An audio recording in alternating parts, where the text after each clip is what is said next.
Pour la seconde fois en Afrique depuis 1934, la Côte d'Ivoire abritera du 9 au 27 août le 27e congrès de l'Union postale universelle avec pour thématique principale la digitalisation des services postaux. L'Union qui rassemble les 192 pays membres des Nations Unies comptant plus de 600 000 bureaux répartis dans le monde entier. Les différentes délégations présentes à Abidjan travailleront lors de ce congrès sur plusieurs sujets afin de définir la future stratégie postale mondiale. Ça fait l'actualité ce soir s'intéresse au 27e congrès de l'Union postale universelle. Madame, Monsieur, bonsoir et bienvenue. La Côte d'Ivoire, notre pays, s'apprête à accueillir le 27e congrès de l'Union postale universelle. Notre équipe de reportage s'est interrogée sur les enjeux et perspectives de ces assises. Ahmed Traoré, Naomi Onda nous font le point. Le 27e congrès postal mondial représente pour la Côte d'Ivoire et le continent africain une opportunité économique et stratégique exceptionnelle. C'est tout un continent qui, uni autour d'une même vision de développement de la Poste, devra saisir cette occasion pour renforcer son positionnement au sein de cette institution des Nations Unies, avec pour objectif de bénéficier davantage des résolutions qui seront adoptées au cours du congrès et de participer de manière active à l'élaboration de la stratégie postale mondiale pour la période 2021-2024. Pour la Côte d'Ivoire, pays hôte, le 27e congrès de l'UPI vient couronner une série d'événements d'envergure internationale. Les autorités ivoiriennes ont l'assurance que la réussite de cet événement viendra consolider le repositionnement et le rayonnement de la Côte d'Ivoire sur la scène internationale.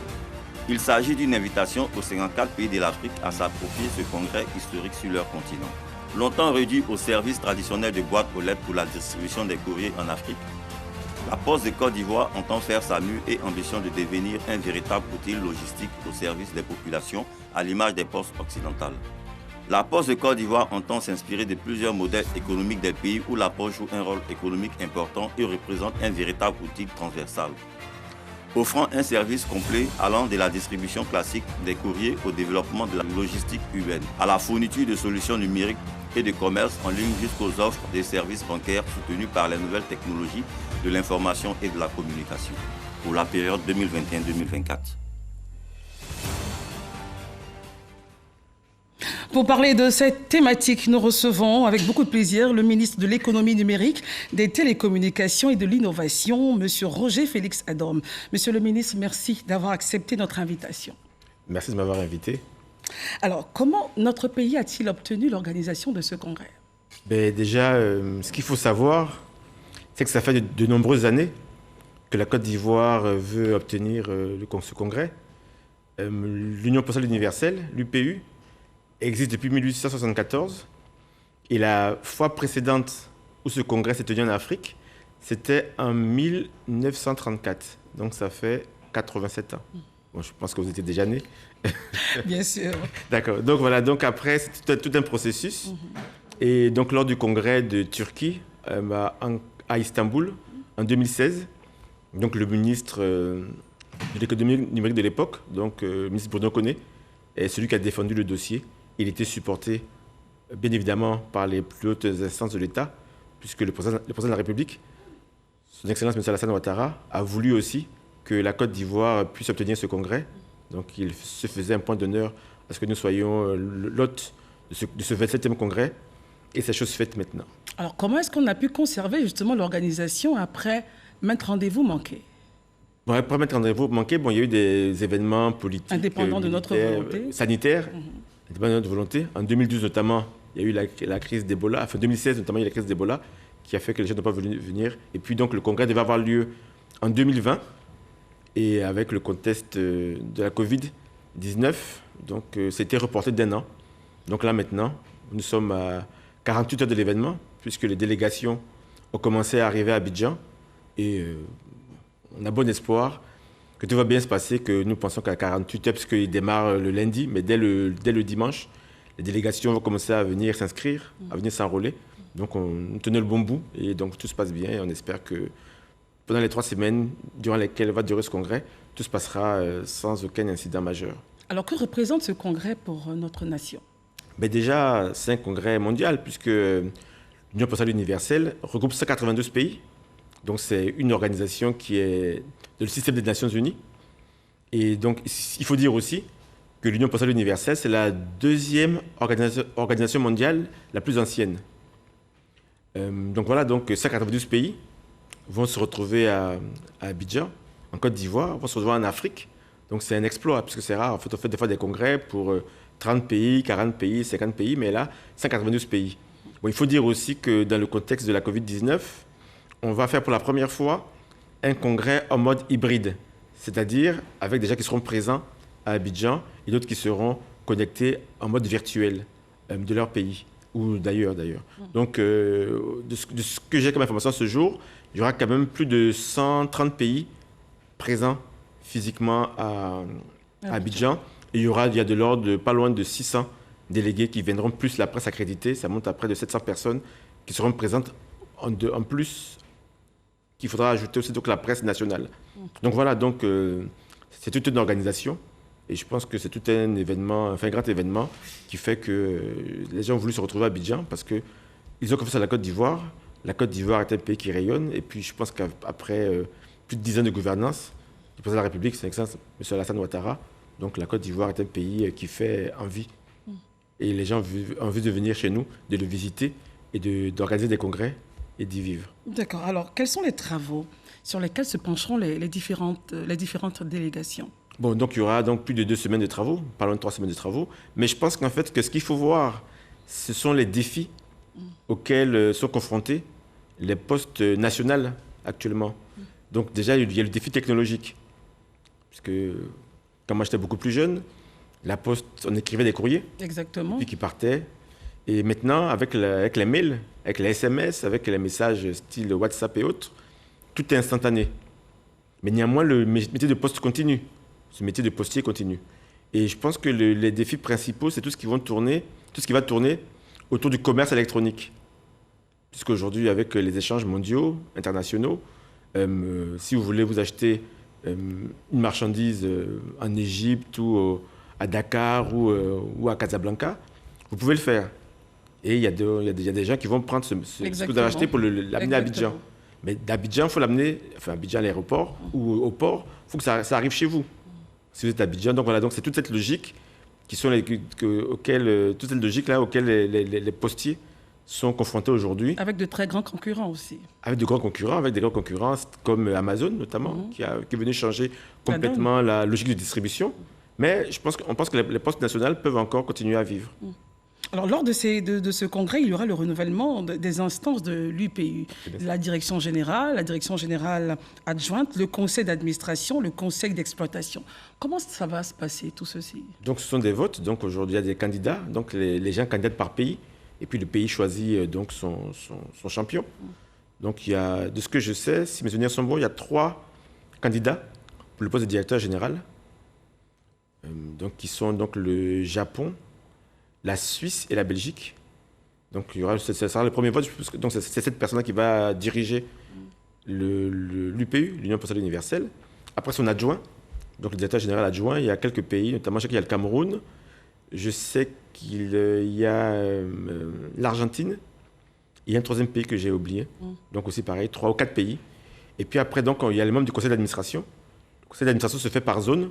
Donc, il y a 40 pays qui seront retenus. Donc, il y a plusieurs pays qui candidatent. Et puis après, il y a le conseil d'exploitation.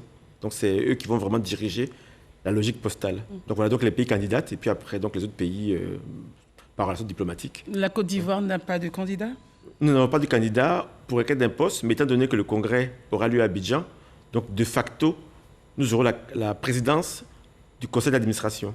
Donc, le conseil d'administration sera tenu par la Côte d'Ivoire, donc de lundi, dès l'ouverture du congrès, jusque dans 4 ans, au début du prochain congrès de l'Union postale universelle. Quels sont les bénéfices de diriger donc ce conseil d'administration? C'est déjà d'influencer la stratégie mondiale, puisque en tant que président de cette organisation, nous pouvons influencer ou influer. Et puis après, derrière, c'est d'être en contact avec les différents pays pour voir leurs problématiques. Donc nous serons, pendant les 4 ans à venir, la plaque tournante de la poste mondiale, de la stratégie postale mondiale. Alors, quelle est la personnalité que vous avez désignée ou qui sera désignée pour gérer ce conseil d'administration? C'est trop tôt pour désigner. Je pense que la conseil d'administration, donc après diverses consultations, donc le Premier ministre a proposé président de la République, le ministre Diakité Koti, qui est Souleymane Diakité Koti, qui est aujourd'hui président du conseil de régulation de l'ARTCI. Donc l'ARTCI gère la régulation des télécoms et de la poste en Côte d'Ivoire. Donc on a pensé que c'est une personnalité qui était la plus indiquée pour diriger, puisque la régulation fait l'arbitre. Et puis donc il a été aussi précédemment président du conseil d'administration de la Poste. Donc voilà. Et puis avant, il était ministre de la Communication. Tout à fait. Donc je ne sais pas si vous étiez déjà à la RTI. Bien sûr. Bien sûr. Voilà, donc c'est lui qui aura donc à charge de diriger le congrès. Et puis sûrement. Donc de sur les 4 ans à venir, de 2021-2024. Très bien. Alors, nous allons forcément assister à une mutation des services postaux mondiaux avec ce congrès. La preuve, ici en Côte d'Ivoire, vous avez à côté du vice-président de l'UPU, ouvert le 21 mai dernier, la Poste du Futur. Tout à fait. À l'université. Tout à fait. Qu'est-ce que c'est la Poste du Futur? Mais la Poste du Futur, c'est de voir comment doivent évoluer les bureaux de poste. Déjà, ce qu'il faut savoir, c'est que la Poste de Côte d'Ivoire, c'est quand même un grand patrimoine immobilier. Exactement. Donc, on a près de 174 agences. On parle de 200, donc c'est un grand patrimoine immobilier sur toute l'étendue du territoire. Mais il faut faire des bureaux de poste, des bureaux de vie, des endroits où les gens ont envie d'y aller. Un, pour faire donc, des services postaux, aussi pour les services financiers, et puis pour ce qu'on appelle, si je peux me permettre, je sais que vous êtes très bonne en anglais, les espaces de coworking. Okay. Donc on peut faire du travail collaboratif. Donc voilà, donc le bureau du futur, la Poste du futur, était donc un bureau de poste qui était conçu, élaboré en collaboration avec le Bureau international de l'Union postale universelle pour se dire voici comment doivent devenir les bureaux de poste. Donc ça va être une attraction de ce congrès, de voir comment c'est sur 2 étages, vitré. Donc c'est un très beau bureau, bien conçu, bien pensé. Alors, est-ce que vous avez dit, nous sommes à 2 jours, puisque c'est lundi que vous démarrez les travaux. On sait aussi qu'au niveau de la pandémie, il y a une recrudescence, ici même à Abidjan, et dans le monde, on parle de certains variants. Quelles sont les dispositions concrètes qui ont été prises dès l'arrivée pour les participants et aussi pour rassurer nos populations? Déjà, ce qu'il faut savoir, c'est que, bon, c'est vrai qu'il y a ça remonte, mais on est quand même bien modeste en termes de résultats, puisque par rapport à certains pays, nous n'avons pas beaucoup de cas. Le taux de létalité, c'est ça, n'est pas très important. Et puis le taux de décès n'est pas très important. Bon. Mais il faut rester vigilant. Donc, il y aura différentes mesures.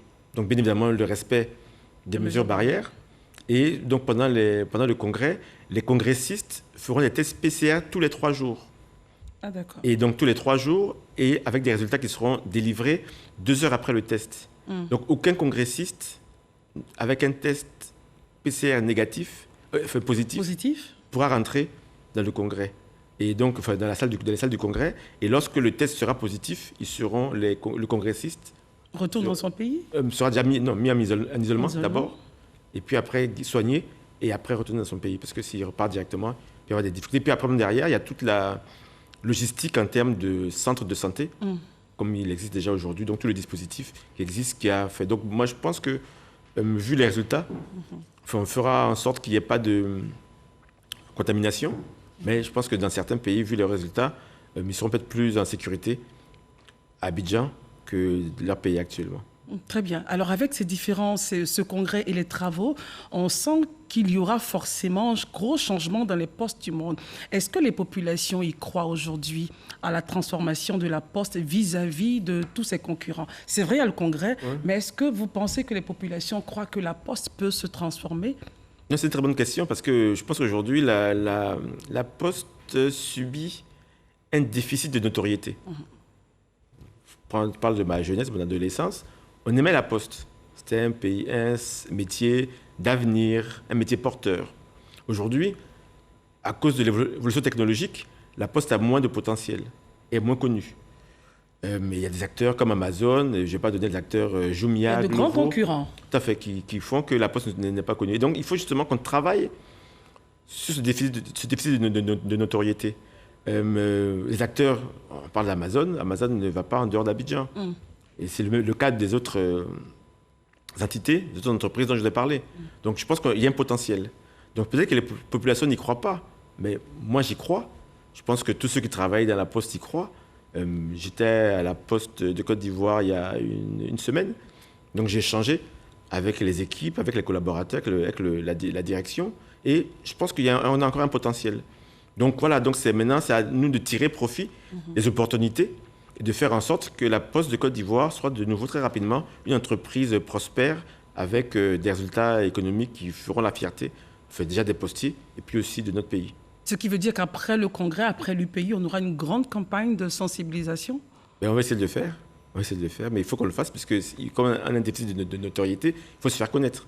Voilà, donc il va falloir qu'on mette un plan stratégique donc qui est en cours de réflexion, en cours d'étude, et dès qu'on aura finalisé tout cela, on va mettre les recommandations en œuvre. D'autres postes du futur en vue en Côte d'Ivoire? Oui, à partir du moment où c'est la Poste du futur, donc tous les nouveaux bureaux de poste que nous allons construire, nous allons le construire sous ce concept-là. Donc le bureau de poste du futur qui est à l'université de Cocody, il était fait donc je crois le 17 mai, inauguré je crois le 17-21 mai. 21 mai. 21 mai qu'on a fait l'inauguration. La mission était du 17 au 21 mai, donc le 21 mai. Le 21 mai, donc on va faire un bilan. Donc d'ici le 21 août, d'ici la fin août, donc 3 mois d'analyse, de fonctionnement. Et puis après ça, on va déployer donc des nouveaux bureaux de poste du futur sur toute l'étendue du territoire. Alors nos populations dans le pays profond qui n'ont véritablement souvent pas accès à l'Internet, comment peuvent-elles bénéficier de cette Poste du futur? Si à l'époque on sait qu'on envoyait les mandats aux parents, on envoyait de l'argent et souvent même les cars, dans les gares faisaient donc ce rôle-là, comment le PP qui est dans son village peut recevoir quelque chose de la Poste puisqu'il ne sait pas manipuler Internet? Je le dis de façon triviale, mais juste pour que tout le monde puisse me comprendre. Non, vous avez raison. Non, mais en fait, ça, c'est pas nouveau. Ça existe depuis longtemps. Maintenant, la différence, c'est qu'aujourd'hui, le PP, comme il était beaucoup plus jeune, il n'y avait pas Internet. Il y a Internet aujourd'hui. Voilà, donc maintenant, au final, c'est comment est-ce qu'on vulgarise. J'ai la chance aussi d'être ministre de l'économie numérique, donc ce qui fait que je gère de l'innovation. L'innovation des télécommunications.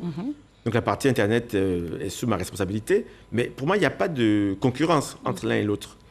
La seule chose qu'il y a, c'est de savoir comment est-ce qu'on fait en sorte que le service devienne global. Comment on fait en sorte que le service soit sur toute l'étendue du territoire. Maintenant, après, la vulgarisation, l'utilisation, c'est facile. Je pense que je connais des personnes, je dirais, âgées, qui savent utiliser aujourd'hui le mobile money, alors qu'ils n'avaient pas ça de leur enfance, donc ce n'est pas une difficulté. Et je pense que l'enjeu de la Poste actuelle, c'est de faire en sorte d'être partout, d'être vraiment le vrai partenaire des particuliers, des Ivoiriennes, des Ivoiriens, des personnes qui vivent en Côte d'Ivoire, d'être le vrai partenaire. Et aussi le vrai partenaire des entreprises, parce que les échanges doivent être globalisés sur toute l'étendue du territoire, et il faut que la Poste soit réellement le partenaire de tout à chacun. Très bien. Alors, en revenant donc à l'organisation pratique de ce congrès, est-ce que les populations pourront assister à certains échanges? Est-ce que c'est ouvert? Non, c'est vraiment un congrès de professionnels, donc voilà, de professionnels du métier postal. Le tout, c'est de savoir déjà que ça se fait ici à Abidjan. Et puis, c'est vrai qu'on réfléchissait à un moment donné à pouvoir faire une exposition philatélique. Mais le problème qu'on a, c'est qu'avec la Covid-19, nous sommes un peu limités. Et il ne faut pas donc créer des foyers de contamination. Donc c'est pour ça qu'on a vraiment restreint aux professionnels. Mais on verra. Il y aura des comptes rendus. Il y aura des comptes rendus. On espère que la RTI, en tant que partenaire, évidemment, nous assistera et fera des comptes rendus journaliers sur le congrès.